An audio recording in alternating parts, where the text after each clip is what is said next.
예, 박준권입니다. 우선 질의에 앞서서 오늘의 상임위 운영에 대해서 한 말씀 드리지 않을 수가 없습니다. 우리가 22대 국회 시작부터 민주당이 상임위 독단적 운영에 대해서 지속 문제 제기를 하고 규탄해 왔습니다. 그런데 오늘 또 이렇게 일방적으로 상임위를 진행하는 거 정말 실망스럽습니다. 이 사안은 정말 오늘의 이 사안은 야당을 배제하고 국회를 독점하겠다라는 일당 독재하겠다라는 민주당의 속내를 드러내는 또 다른 하나의 장면이라고 생각합니다. 어제 우리가 개원식이죠. 정말 상징적인 대조적인 장면이 연출이 됐죠. 국회를 독점한 민주당이 마치나 그 국회판 할로윈데이 보는 것 같은 그런 축제하는 것 같은 그런 모습을 연출하면서 하지 않았습니까?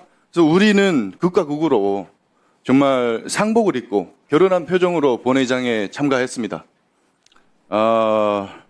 민주당의 일방 독재에 저항해서 정말 이곳 대한민국 국회에서 의회 민주주의가 사라졌다, 죽었다라는 걸 우리 의사를 표현하기 위함이었습니다. 이 일이 있고 나서 지금 24시간도 지나지 않아서 또 이런 막무가내식 상임위 운영 정말 실망스럽습니다. 국회 운영이 이렇게 일어나는 것 제대로 된 정부 역할에 대해서 제대로 된 감시와 견제를 하기 위해서는 정말 충분하고 철저한 준비가 필요하지 않겠습니까? 이거 오늘 아침에 지금 11시 상임위 시작하기 직전에 와서 우리 야당에게 일방 통보하고 자기들은 다 자기들끼리 준비해놓고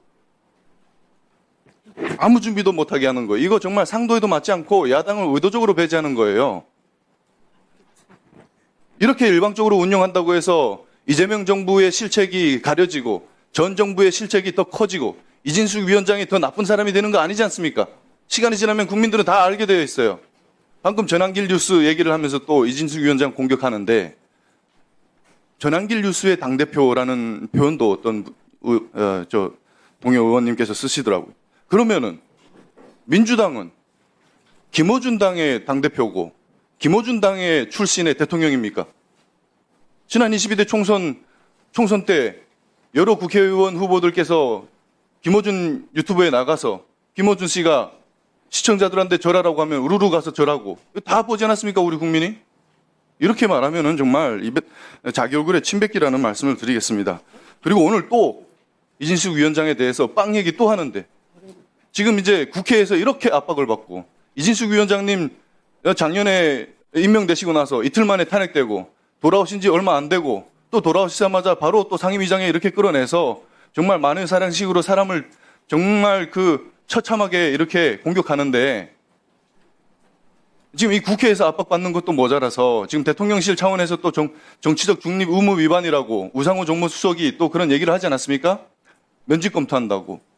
그래서 이런 억울함, 이 압박감을 표현하시기 위해서 아마 SNS에 빵에 가나요? 뭐 이런 글도 쓰신 것 같은데 제가 위원장님께 좀 시간을 드릴게요. 충분하게 지금 3분 40초 남아 있는데 이 부분에 대해서 한번 그간의 소회를 한번 좀 충분히 좀 말씀해 주십시오. 예, 의원님 감사합니다. 말씀하신 대로 저는 2024년 6월 24일에서 26일 3일 동안 거의 쉴 사이 없이 인사청문회를 거쳤습니다. 장관급으로는 역사상 사상 처음이라고 합니다. 그 뒤로 제가 7월 31일에 위원장으로 취임을 했는데 당시에 그 공영방송사 MBC의 이사회는 8월 12일 이사들이 임기 만료를 앞두고 있었고 KBS는 8월 말로 임기가 만료될 예정이었습니다. 그래서 매우 급한 일이라고 생각을 하고 제가 기다리는 시간에 이사로 추천된 분들을 검토를 해서 7월 31일에 공영방송 이사들을 선임을 했습니다.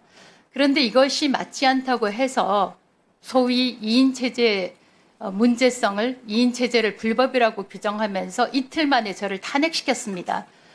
저는 그때 다른 장소에서도 밝혔지만 저를 탄핵한 것은 실질적으로 문제가 있어서가 아니라 이진숙이라는 사람을 업무에서 배제시키기 위해서 탄핵을 했다고 저는 믿고 있고요. 실질적으로 174일, 6개월 가까이 제가 업무에서 직무가 정지가 됐습니다. 방송통신위원회는 김태규 부위원장 한 사람으로 사실상 직무가 돌아가지 않았습니다. 근데 이게 굉장히 중요한 사안들이 그때 많았습니다. 실질적으로 글로벌 테크에 대한 과징금도 저희가 심의 의결을 할 수 있었는데 하지를 못했습니다. 거의 뭐 1,000억 원 가까이, 뭐 제가 정확한 액수는 말씀을 드리지 못하지만 수백억 원에 이르는 과징금도 저희가 심의 의결을 하지 못하고 지나갔습니다. 그런데 올해 초에 미국의 행정부가 정권이 교체가 되면서 사실상 이것들이 그 관세 협상 때문에 저희가 이 과징금을 지금 물릴 수 있을지 여부도 모르겠습니다. 민주당에서는 글로벌 테크에도 그 국내 기업에 못지않게 공평하게, 공정하게 대응을 하라고 이야기하면서 사실상 저희는 그 손발이 다 묶였던 상태였습니다. 그래서 의원님께서 그 시간을 주셨으니까 아까 어떤 의원님께서 말씀을 하시는데 탄핵 심판에서 물론 4대 4라고 이야기하지만 제가 그 기각을 당했습니다. 그 얘기는 2인 체제로 최소한의 방송통신위원회 업무를 할 수 있다라고 저는 생각을 합니다. 물론 이제 사법부 판단에 따라서 엇갈린 판단이 나온 것도 있습니다만 왜 이렇게 2인 체제를 5인으로 복구시킬 생각은 않고 방송 미디어 통신위원회라고 이름을 바꾸면서까지 이 기관을 무력화시키는지 저희 기관의 직원들이 정말 자괴감을 느끼고 최근에는 방송통신위원회를 떠나고 싶다는 의견을 이야기하는 경우도 많다고 합니다. 다시 한번 5인 체제 복구시켜 주실 것을 강력하게 희망합니다. 5인 체제 복구하면은 지금 자기들 불리하니까 복구 안 시키는 거 아닙니까? 아이, 그렇죠? 자기들이 이 국민이 다 알고 계십니다. 저는 예. 도대체 왜 1분 더 복구를 시키지 드리세요. 않는지 이해할 수가 1분 더 없습니다. 드리세요. 자, 그러면 지금 이진숙 위원장님 1인, 그리고 대통령목 부위원장 1인, 그리고 여당목 1인, 야당목 2인 하게 되면 지금 우리 야당 측에 유리하다고 판단돼서 지금 복귀 안 시키는, 5인 체제를 복원시키지 않는 거 아니겠습니까? 그렇죠? 지난번에 최형두 간사께서 그런 말씀을 하셨는데 야당에서 2명, 국회에서 2명 추천하는 것을 야당 일방적으로 하지 않겠다. 사실상 민주당과 합의를 해서 결정하겠다. 이 말씀을 하는 걸 들었습니다. 그래서 지금 상태에서도 국회에서 합의를 해서 사실상 협의가 아니라 합의를 해서 상임위원들을 선임을 한다면 저는 문제없이 사실상 방송통신위원회 정신에 맞게 5인 체제가 제대로 작동할 수 있을 것이라고 생각합니다. 그러니까 이 본질적으로 자기들 불리한 위원회 구조가 만들어지고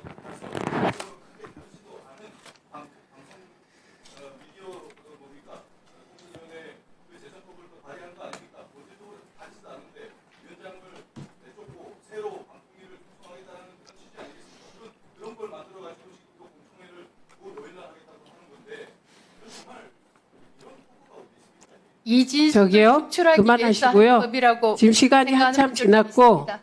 박충건 의원님 자기자기 하지 마세요. 정듭니다.